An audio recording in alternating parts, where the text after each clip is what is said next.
नाबार्ड अर्थसहाय्यित संस्कृती संवर्धन मंडळ, जीवा नैसर्गिक शेती प्रकल्प, गाव गंगनबीड, तालुका कंधार, जिल्हा नांदेड येथील श्री विश्वनाथजी तोंडसिरे काका यांच्या घरी आपण घनजीवामृतचं प्रात्यक्षिक डेमो करीत आहोत. घनजीवामृत तयार करण्यासाठी आपण प्रथम जीवामृत तयार केलं 2 लिटर आणि ते आपल्या शेणखतावर आपण समप्रमाणात टाकत आहोत. आणि हे घनजीवामृत आपल्या शेतामध्ये पीक लागवडीच्या आधी आपल्याला हे एका एकराला 200 किलो आपल्याला घनजीवामृत टाकायचं आहे.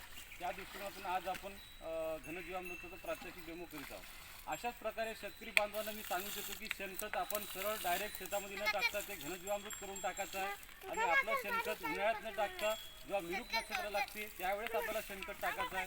तेव्हा शेतकरी बांधवांनी उन्हाळ्यात शेणखत टाकू नये. जेवढं आपल्या शेतामध्ये मोठं झाड असेल त्या झाडाखाली ढीक करून ठेवायचं, सावलीमध्ये शेणखत ठेवायचं. सावली कमी असेल तर जराशी नेट लावायची, पण शेणखत उन्हाळ्यात टाकायचं नाही. आणि शेणखत हे पीक लागवड करायच्या आधी आपल्याला घनजीवामृत करूनच आपल्याला शेणखत टाकणं आवश्यक आहे. एका एकराला खूप झालं 200 किलो आपण घनजीवामृत आपण पीक पेरणीच्या आधी टाकावं. धन्यवाद.